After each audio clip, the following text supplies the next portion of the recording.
O Grande Conflito, capítulo 12. Após o protesto de Espira e a confissão de Augsburgo, seguiram-se anos de conflitos e trevas. Enfraquecido por divisões, o protestantismo parecia fadado à destruição. Entretanto, no momento em que o imperador parecia triunfar, foi surpreendido pela derrota. Foi forçado pelo menos a estender tolerância às doutrinas que tanto quisera destruir ao longo da vida. Viu seus exércitos serem desperdiçados em batalhas, seus recursos se exaurirem e muitos reinos ameaçarem se revoltar, ao passo que a fé que havia tentado suprimir crescia por toda a parte. Carlos V estava batalhando contra o poder onipotente. Deus dissera: haja luz, mas o imperador havia tentado manter a escuridão intocada. Desgastado com um longo conflito, abdicou do trono e se refugiou em um monastério. Muitas das regiões da Suíça ou cantões aceitaram a fé reformada, mas outras se agarraram aos ensinos de Roma. A perseguição resultou em uma guerra civil. Zuínglio e muitos outros que haviam aderido à reforma caíram num sangrento campo de Capela. Roma estava triunfante em muitos lugares, parecia prestes a recuperar tudo o que havia perdido. Deus, porém, não havia abandonado sua causa, nem seu povo. Em outras terras levantou obreiros para levar a reforma adiante. Na França, um dos primeiros a receber a luz foi Lefebvre, professor da Universidade de Paris. Ao pesquisar literatura antiga, sua atenção se voltou para a Bíblia e ele introduziu alguns alunos ao estudo do livro sagrado. Lefebvre havia começado a preparar a história dos santos e mártires, de acordo com as lendas da Igreja, e já tinha feito progresso considerável quando, pensando que a Bíblia poderia ajudá-lo nesse projeto, começou a estudá-la. Ali realmente encontrou santos, mas não do tipo apresentado pelo calendário da Igreja Católica Romana. Desgostoso, deixou de lado a obra que ele mesmo havia se designado a fazer e passou a se dedicar ao estudo da Palavra de Deus. Em 1512, antes de Lutero ou Zuínglio haverem começado a obra da Reforma, Lefebvre escreveu: é Deus quem dá pela fé a justiça que somente pela graça nos justifica para a vida eterna. E ao passo que ensinava que a glória da salvação pertence somente a Deus, também afirmava que o dever da obediência pertence ao ser humano. Alguns dos alunos de Lefebvre ouviram com atenção suas palavras e continuaram a declarar a verdade por muito tempo depois da voz do mestre se silenciar. Um deles foi William Farel. Filho de pais religiosos e um devoto seguidor de Roma, ele era zeloso em destruir todos aqueles que se opunham à Igreja. Mais tarde contou: eu rangia os dentes como um lobo furioso sempre que ouvia alguém falar algo contra o Papa. No entanto, a adoração aos santos, o culto em altares e o adorno de relicários santos com presentes não conseguiam levar paz ao seu coração. A convicção do pecado veio sobre ele e nenhum ato de penitência era capaz de extingui-la. Ele ouviu as palavras de Lefebvre: a salvação é de graça. É somente a cruz de Cristo que abre os portais do céu e fecha as portas do inferno. Por meio de uma conversão semelhante à de Paulo, Farel deixou a escravidão da tradição e passou a desfrutar a liberdade dos filhos de Deus. Em vez de ter o coração assassino de um lobo à espreita, ele voltou, segundo relata, tranquilamente como um cordeiro manso e inofensivo, com o coração totalmente afastado do Papa e entregue a Jesus Cristo. Ao passo que Lefebvre espalhou a luz para os seus alunos, Farel saiu para pregar a verdade em público.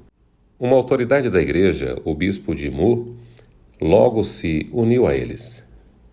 Outros professores se aliaram à proclamação do Evangelho e conquistaram seguidores desde os lares dos artesãos e camponeses até o palácio do rei. A irmã de Francisco I aceitou a fé reformada. Com grande esperança, os reformadores aguardaram com expectativa o momento em que a França seria ganha para o Evangelho. O Novo Testamento em francês. Suas esperanças, porém, não se concretizaram. Provas e perseguições estavam à frente dos discípulos de Cristo. Entretanto, um período de paz interrompeu o decorrer dos acontecimentos, permitindo que se reunissem forças para enfrentar a tempestade vindoura, e a reforma fez rápido progresso. Lefebvre começou a traduzir o Novo Testamento, e na mesma época em que a Bíblia luterana em alemão saía do prelo de Wittenberg, o Novo Testamento em francês foi publicado em Meaux. Logo, os camponeses de Meaux tinham as Sagradas Escrituras.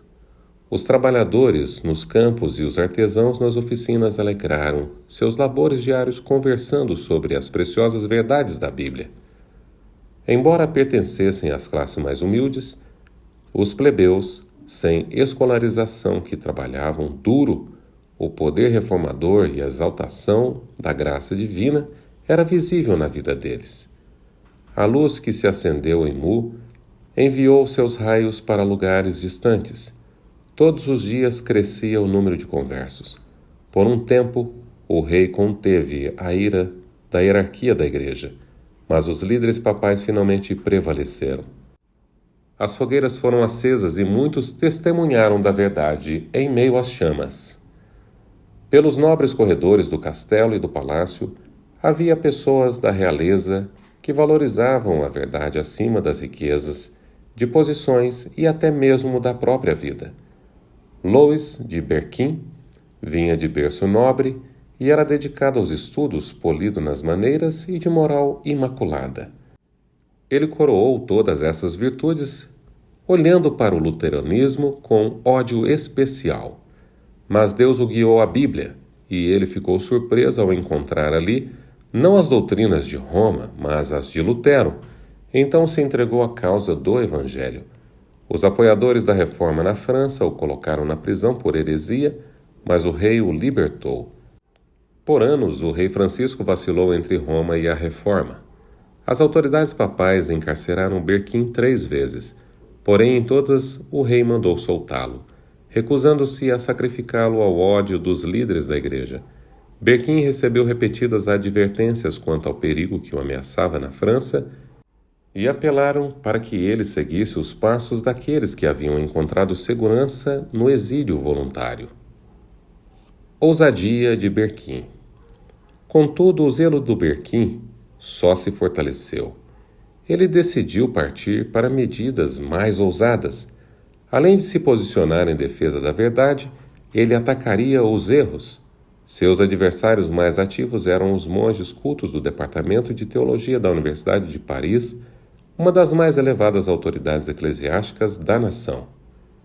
Com base nos escritos desses doutores, Berquim extraiu 12 proposições e declarou publicamente que eram contrárias à Bíblia, apelando ao rei que agisse como juiz da controvérsia. O rei ficou feliz por ter a oportunidade de humilhar o orgulho daqueles monges arrogantes. Então ele ordenou que os religiosos católicos defendessem sua causa usando a Bíblia. Pouco auxílio encontrariam nessa arma. Tortura e fogueira eram as armas que melhor sabiam usar. Eles se viram prestes a cair no abismo para o qual tinham a esperança de empurrar Berquim. Começaram a olhar em volta em busca de um meio de escape. Na mesma época, uma imagem da Virgem que ficava na esquina de uma das ruas foi mutilada. Multidões se aglomeraram no local, lamentando iradas. O rei ficou profundamente emocionado. Isso é fruto das doutrinas de Berquim, proclamaram os monges. Tudo está prestes a ser lançado abaixo, a religião, as leis e o próprio trono, por essa conspiração luterana. O rei se retirou de Paris, deixando os monges livres para fazer o que quisessem. Berquim foi julgado e condenado à morte. Para impedir que Francisco interviesse e o salvasse, executaram a sentença no mesmo dia em que foi pronunciada. Ao meio-dia, uma grande multidão se reuniu para testemunhar o acontecimento, e muitos ficaram pasmos ao ver que a vítima escolhida vinha de uma das melhores e mais corajosas famílias nobres da França. Perplexidade, indignação, escárnio e ódio amargo escureciam o rosto da crescente multidão, mas em uma face nenhuma sombra repousava. O Marte só tinha consciência da presença do Senhor. O rosto de Berquim brilhava com a luz do céu. Ele vestia uma capa de veludo, uma jaqueta de cetim adamascado e calças douradas. Estava prestes a testemunhar de sua fé na presença do Rei dos Reis, e nenhum sinal de lamento contradiria sua alegria. À medida que a procissão se movia vagarosamente pelas ruas lotadas, o povo observava com espanto seu olhar de alegre triunfo. Diziam: ele parece alguém sentado em um templo, meditando somente em coisas santas. Berquim na estaca. Na estaca, Berquim tentou proferir algumas palavras ao povo, mas os monges começaram a gritar e os soldados a desferir suas armas. Assim o barulho sufocou a voz do Marte. Dessa maneira, em 1529, a autoridade eclesiástica mais elevada da culta Paris deu ao populacho da França revolucionária de 1793 o exemplo abominável de reprimir no cadafalso as palavras sagradas dos que estão à beira da morte. Berquim foi estrangulado e seu corpo consumido nas chamas. Os mestres da fé reformada partiram para outros campos. Lefebvre seguiu para a Alemanha, Farel voltou para sua cidade natal, no leste da França, a fim de espalhar a luz no lar de sua infância. A verdade que ele ensinava encontrou ouvidos, logo foi expulso da cidade. Viajava então de vila em vila, ensinando em casas e prados escondidos. Encontrava abrigo nas florestas, em meio às cavernas rochosas que conhecera quando menino. Assim como nos dias dos apóstolos, a perseguição tinha servido para o progresso do Evangelho, Filipenses 1, verso 12. Afastados de Paris e de Meaux, os que haviam sido dispersos pregavam a palavra por onde quer que fossem. Atos 8, 4. Dessa maneira, a luz encontrou caminho em muitas províncias remotas da França. O chamado de Calvino. Em uma das escolas de Paris havia um jovem calado e pensativo, conhecido por sua vida irrepreensível, seu vigor intelectual e sua devoção religiosa. Sua inteligência e seu esforço o transformaram no orgulho do colégio, e as forças acharam que João Calvino se transformaria em um dos mais eficazes defensores da Igreja. Mas um raio de luz divina invadiu as paredes do escolasticismo e das superstições que envolviam Calvino. Oliver Tham, primo de Calvino, havia se unido à Reforma. Os dois discutiram juntos as questões que afligiam a cristandade. Oliver Tham, o protestante, disse: há somente duas religiões no mundo. Aquela que os seres humanos inventaram, na qual nos salvamos por meio de cerimônias e boas obras. A outra é a religião revelada na Bíblia, que nos ensina a procurar salvação somente pela livre graça de Deus. Não aceito nenhuma de suas novas doutrinas, exclamou Calvino. Você pensa que eu vivi no erro a vida inteira? Todavia, quando ficou sozinho em seu quarto, Calvino pensou nas palavras do primo. Viu-se sem intercessor na presença do justo e santo juiz. As orações aos santos, as boas obras, as cerimônias da igreja, nada disso tinha poder para expiar pecados. Confissões e penitências eram incapazes de reconciliar o pecador com Deus. Testemunho junto à fogueira. Certo dia, quando por acaso estavam em uma praça pública, Calvino testemunhou a queima de um herege. Em meio às torturas dessa morte horrenda e sob a terrível condenação da Igreja, o Marte demonstrou fé e coragem, as quais o jovem estudante dolorosamente contrastou com o próprio desespero e a escuridão que sentia. Ele sabia que os hereges fundamentavam a fé na Bíblia. Decidiu estudá-la e descobrir o segredo da alegria deles. Nas Escrituras, Calvino encontrou a Cristo. Ó Pai, exclamou, o sacrifício de Jesus aplacou tua ira. O sangue dele lavou minhas impurezas. Sua cruz tirou a minha maldição, sua morte fez expiação por mim. Tu tocaste meu coração para que eu me afastasse em desgosto de todos os outros méritos, a não ser os de Jesus. Calvino então tomou a resolução de dedicar a vida ao Evangelho. mas era de natureza tímida e queria se dedicar aos estudos. No entanto, os apelos fervorosos de seus amigos finalmente o fizeram concordar em se tornar professor público. Suas palavras eram como orvalho que cai para refrescar a terra. Na época, ele estava em uma cidade provinciana, sob a proteção da princesa Margarida, que amava o Evangelho e estendia sua proteção aos discípulos da verdade bíblica. A obra de Calvino começou com as pessoas dentro de seus lares. Aqueles que ouviam a mensagem levavam as boas novas aos outros. Calvino prosseguiu, estabelecendo o alicerce das igrejas que produziriam testemunhas destemidas da verdade. Paris receberia mais um convite para aceitar o Evangelho. A cidade havia rejeitado o chamado de Lefebvre e Farel, mas novamente todas as classes da grande capital ouviriam a mensagem. O rei ainda não havia se posicionado por completo ao lado de Roma contra a reforma. Margarida resolveu pregar a fé reformada em Paris. Ela ordenou que um ministro protestante pregasse nas igrejas. Quando as autoridades papais proibiram que isso acontecesse, a princesa abriu o palácio. Foi anunciado que todos os dias seria pregado um sermão, e o povo estava convidado a comparecer. Milhares se reuniam diariamente. Então o rei ordenou que 2 das igrejas de Paris fossem abertas. Nunca antes a cidade fora tão tocada pela palavra de Deus. Temperança, pureza, ordem, diligência começaram a tomar lugar da embriaguez, imoralidade, das contendas e da ociosidade. Embora muitos aceitassem o Evangelho, a maioria do povo o rejeitava. Os líderes que favoreciam o papado conseguiram retomar sua influência. Mas uma vez as igrejas foram fechadas, as fogueiras se acenderam. Calvino continuava em Paris, por fim, as autoridades decidiram levá-lo para as chamas. Ele não fazia ideia do perigo que corria quando amigos entraram apressados em seu quarto com a notícia de que havia oficiais a caminho para prendê-lo. Naquele mesmo instante ouviram uma forte batida na porta exterior. Não havia nenhum momento a perder. Alguns amigos detiveram os oficiais à porta, enquanto outros ajudaram o reformador a descer pela janela.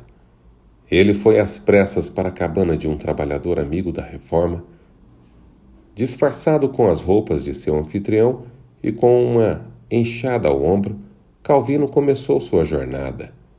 Viajou para o sul e mais uma vez encontrou refúgio no território da princesa Margarida. Calvino não conseguiria permanecer inativo por tanto tempo. Assim que a tempestade se acalmou um pouco, ele partiu para um novo campo de atividade em Poitiers, onde algumas pessoas já eram favoráveis aos novos pontos de vista. Gente de todas as classes ouvia o Evangelho com alegria. À medida que o número de ouvintes cresceu, os reformadores pensaram que seria mais seguro se reunir fora da cidade. Como ponto de encontro, escolheram uma caverna na qual as árvores e as rochas, dependuradas, os mantinham completamente escondidos. Naquele lugar recluso, eles liam e explicavam a Bíblia. Lá os protestantes franceses celebraram a ceia do Senhor pela primeira vez. Aquela pequena igreja enviou vários evangelistas fiéis para outros lugares. Mais uma vez Calvino voltou para Paris, mas encontrou quase todas as portas fechadas para sua obra. Por fim, decidiu ir para a Alemanha. Logo depois que saiu da França, os protestantes enfrentaram problemas. Os reformadores franceses resolveram convocar a nação inteira por meio de um golpe ousado contra as superstições de Roma. Cartazes atacando a liturgia da missa foram encontrados por toda a França na mesma noite. Esse movimento zeloso, mas desprovido de sabedoria, deu aos católicos romanos o pretexto de que precisavam para destruir os hereges, classificando-os como agitadores perigosos para o trono e para a paz da nação. Um dos cartazes foi afixado na porta do quarto de dormir do rei. A ousadia sem precedentes de infiltrar essas mensagens chocantes na presença real deixou o monarca furioso. Ele expressou sua raiva nessas terríveis palavras: prendam, sem distinção, todos os suspeitos de luteresia. Exterminarei todos. O rei decidiu colocar sua influência completamente ao lado de Roma. Um reinado de terror. Um dos presos foi um homem pobre que muitas vezes tinha a incumbência de chamar os cristãos para as reuniões secretas. Ameaçado de morte imediata na estaca, ele recebeu a ordem de levar o emissário papal à casa de cada protestante da cidade. O medo das chamas tomou conta dele e o homem concordou em trair seus irmãos. Morim, o detetive real, acompanhado do traidor, passou devagar e silenciosamente pelas ruas da cidade. Quando chegavam à casa de um luterano, o traidor fazia um sinal, mas não dizia nada.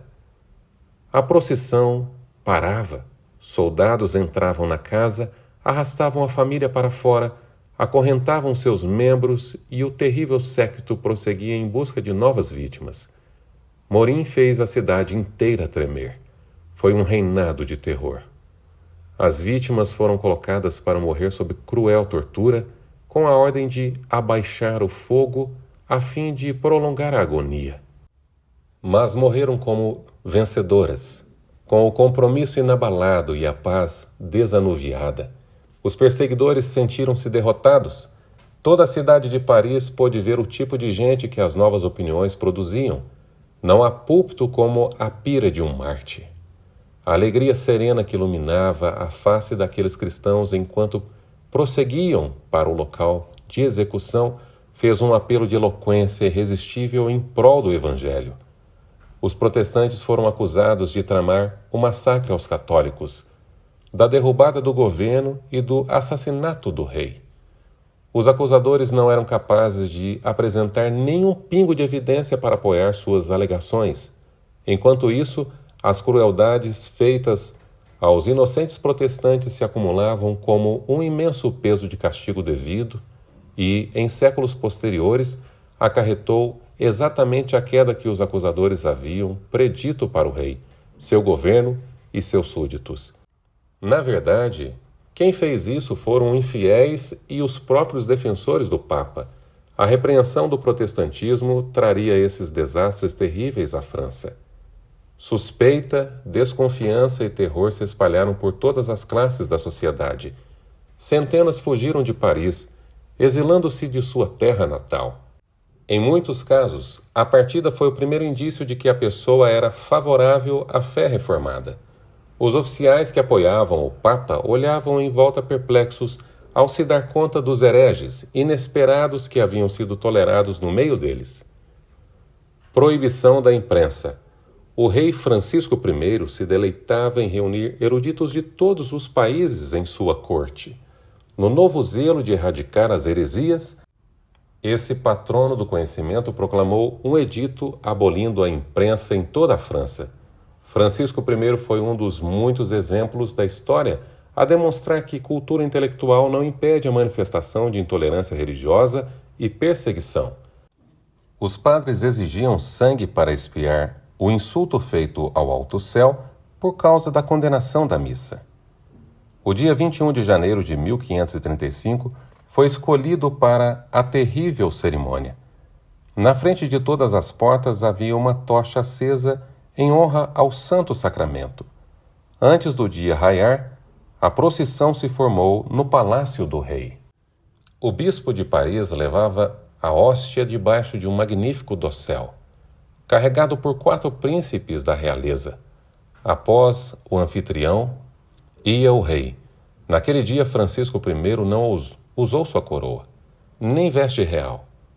Diante de cada altar, ele se prostrava em humilhação, não pelos vícios que contaminavam sua alma, nem pelo sangue inocente que manchava suas mãos, mas pelo pecado mortal de seus súditos que haviam ousado condenar a liturgia da missa. O rei apareceu no grande saguão do palácio do bispo. Em palavras de tocante eloquência, lamentou o crime, a blasfêmia, o dia de tristeza e desgraça que tinham sobrevindo à nação. E então conclamou todos os súditos leais a ajudarem a erradicar a heresia mortal que ameaçava a França de ruína. Lágrimas embargaram sua voz e toda a Assembleia chorou, exclamando em conjunto: viveremos e morreremos pela religião católica. A graça que traz salvação aparecera, mas a França, iluminada por seu brilho, lhe deu as costas, escolhendo as trevas em lugar da luz. Chamaram o mal de bem e o bem de mal, até caírem vítimas do próprio engano. Rejeitaram deliberadamente a luz que poderia salvá-los do engano e de manchar o coração com a culpa por sangue inocente. Mais uma vez a procissão se formou. A curta distância um dos outros, foram construídos cadafalsos nos quais determinados cristãos protestantes seriam queimados vivos. Tudo foi organizado para que o fogo fosse aceso no momento em que o rei se aproximasse e a procissão parasse a fim de testemunhar a execução. Não havia hesitação por parte das vítimas. Quando pediram a um que se retratasse, ele respondeu: só creio naquilo que os profetas e os apóstolos pregaram muito tempo atrás e no que todos os santos acreditaram. Minha fé tem uma confiança em Deus capaz de resistir a todos os poderes do inferno. Quando chegaram ao palácio, a multidão se dispersou. O rei e os oficiais da igreja se retiraram, parabenizando-se porque a obra continuaria até a heresia ser destruída por completo. O Evangelho da Paz que a França rejeitou realmente seria extirpado, mas as consequências seriam terríveis. Em 21 de janeiro de 1793, outra procissão passou pelas ruas de Paris. Mais uma vez o rei era a figura principal. Mais uma vez houve alvoroço e gritaria. Mais uma vez o clamor por mais vítimas foi ouvido. Mais uma vez houve cadafalsos negros. Mais uma vez as cenas do dia terminaram com execuções horrendas. Luís XVI, lutando contra seus carcereiros e capatazes, foi arrastado até o bloco e segurado à força até o machado cair e sua cabeça cortada a rolar pelo cadafalso. Quase no mesmo lugar, 2.800 seres humanos morreram guilhotinados. A Reforma havia apresentado ao mundo a Bíblia aberta. O amor infinito revelara à humanidade os princípios do céu. Quando a França rejeitou o dom do céu, plantou as sementes da ruína. A operação inevitável de causa e consequência resultaram na Revolução Francesa e no reinado do terror. O ousado Farel tinha sido forçado a fugir de sua terra natal para a Suíça. Todavia, continuou a exercer forte influência sobre a reforma na França. Com o auxílio de outros livros, Farel traduziu os escritos dos reformadores alemães para o francês e, assim como a Bíblia, esses documentos eram impressos em grande quantidade. Vendedores itinerantes de livros vendiam as obras por toda a França. Farel começou sua obra na Suíça exercendo o papel humilde de professor, introduzindo cuidadosamente as verdades da Bíblia. Alguns acreditavam em seus ensinos, mas os padres se levantaram para deter a obra e incitaram pessoas supersticiosas para se opor a ela. Esse não pode ser o Evangelho de Cristo, inflamavam os sacerdotes, pois sua pregação não traz paz, mas guerra. Farel prosseguia de vila em vila, suportando fome, frio e fadiga, arriscando a própria vida em todos os lugares. Ele pregava no mercado, nas igrejas e às vezes nos púlpitos das catedrais. Mais de uma vez foi espancado até quase morrer. Mesmo assim, continuava trabalhando. Uma após a outra, viu cidades e vilas que antes eram fortalezas do catolicismo abrir as portas ao Evangelho. Farel tinha o desejo de fincar o estandarte protestante em Genebra. Se essa cidade fosse conquistada, poderia se tornar o centro da reforma na França, Suíça e Itália. Muitas das cidades e dos vilarejos vizinhos já haviam se tornado protestantes. Com apenas um companheiro, entrou em Genebra, mas só recebeu permissão para pregar 2 sermões. Os padres o chamaram a comparecer diante de um concílio da igreja e foram com armas escondidas debaixo da roupa, determinados a lhe tirar a vida. Reuniram uma turba furiosa para garantir sua morte caso conseguisse escapar do concílio. No entanto, a presença de magistrados e de uma força armada o salvou. No início da manhã seguinte, ele foi levado para o outro lado do lago, até um lugar seguro. Assim terminou seu primeiro esforço de evangelizar Genebra. A tentativa seguinte envolveu um instrumento mais humilde, um jovem de aparência tão simples que até os professos amigos da Reforma tratavam com frieza. O que alguém assim poderia fazer onde Farel tinha sido rejeitado? Deus escolheu o que para o mundo é fraqueza, para envergonhar o que é forte. 1 Coríntios, capítulo 1, verso 27. Fromen, o professor. Fromen começou sua obra como professor. As verdades que ensinava às crianças na escola eram repetidas por elas em casa. Logo os pais apareceram para ouvir o que a Bíblia explicava. Novos testamentos e folhetos eram distribuídos de graça. Depois de um tempo, Fromen também teve de fugir, mas as verdades que havia ensinado foram internalizadas na mente das pessoas. A reforma agora estava plantada. Os pregadores retornaram e, finalmente, a adoração protestante foi estabelecida em Genebra. A cidade já havia se declarado favorável à reforma quando Calvino entrou por suas portas. Ele estava a caminho de Basileia, mas foi forçado a fazer um desvio passando por Genebra. Farel conheceu a mão de Deus naquela visita. Embora Genebra tivesse aceitado a fé reformada, a obra de regeneração precisava ser realizada pelo poder do Espírito Santo, não por decretos de concílios. Embora o povo de Genebra tivesse derrubado a autoridade de Roma, não estava tão pronto para renunciar aos vícios que haviam fincado profundas raízes durante o domínio católico.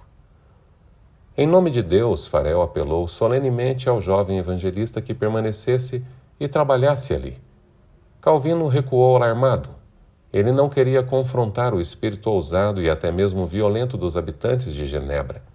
Desejava encontrar um lugar tranquilo para estudar, onde pudesse instruir e edificar as igrejas por meio de material impresso. Mas não ousou recusar.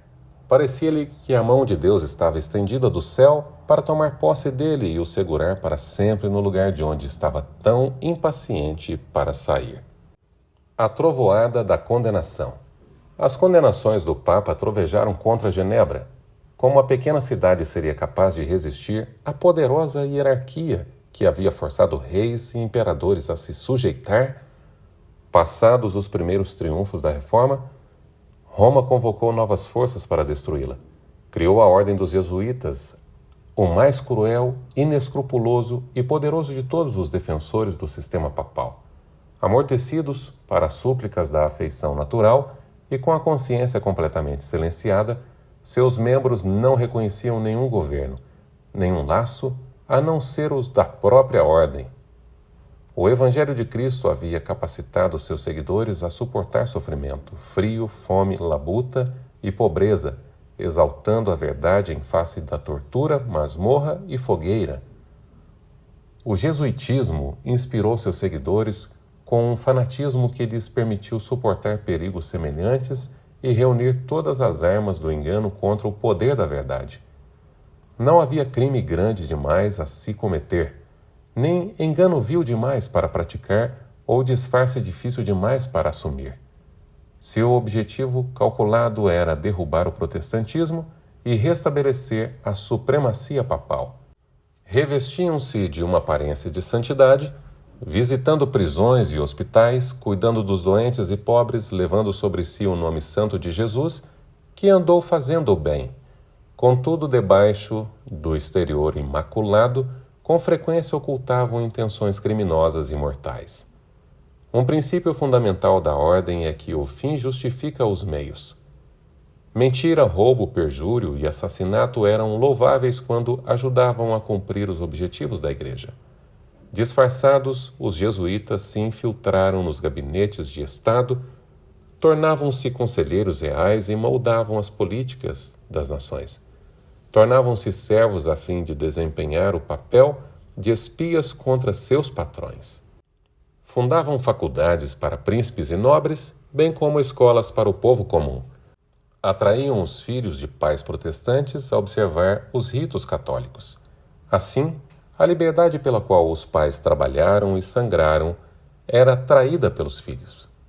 Onde quer que fosse um jesuíta, seguia-se um reavivamento católico. Para lhes dar maior poder, o Papa promulgou um decreto reinstituindo a Inquisição. Mais uma vez, as autoridades da Igreja estabeleceram esse terrível tribunal e atrocidades terríveis demais para ver a luz do dia foram repetidas em suas masmorras secretas.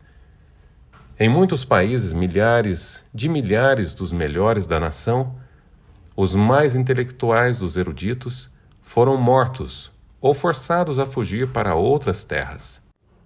Vitórias. Roma usava métodos como esses para apagar a luz da reforma e restaurar a ignorância da Era das Trevas. No entanto, pelas bênçãos de Deus e os esforços de homens nobres que ele levantou para seguirem Lutero, o protestantismo não foi derrubado. O movimento não devia sua força ao poderio militar dos príncipes. As nações mais humildes e menos poderosas se tornaram sua fortaleza. Foram a pequena Genebra, a Holanda, que lutava contra a tirania da Espanha, e a gélida Suécia, coberta de neve, que conquistaram vitórias para a reforma. Por quase 30 anos, Calvino trabalhou em Genebra para espalhar a reforma por toda a Europa. Seu comportamento não era irrepreensível, nem suas doutrinas desprovidas de erro, mas ele foi essencial na proclamação de verdades de importância especial, em manter a força do protestantismo contra a rápida maré de retorno do papado e na promoção da simplicidade e pureza da vida nas igrejas reformadas. Publicações e professores saíam de Genebra para espalhar as doutrinas reformadas. Os perseguidos de todas as terras buscavam em Genebra instrução e ânimo. A cidade de Calvino se tornou um refúgio para os reformadores caçados de toda a Europa Ocidental. Genebra os recebia de braços abertos e, quando encontravam um lar ali, abençoavam a cidade adotada com suas habilidades, sua erudição e sua fé profunda. John Knox, o corajoso reformador escocês, muitos dos puritanos ingleses e os protestantes da Holanda e da Espanha e os huguenotes da França, todos eles carregaram a tocha de Genebra para iluminar a escuridão de sua terra natal. O fim do capítulo 12 do Grande Conflito.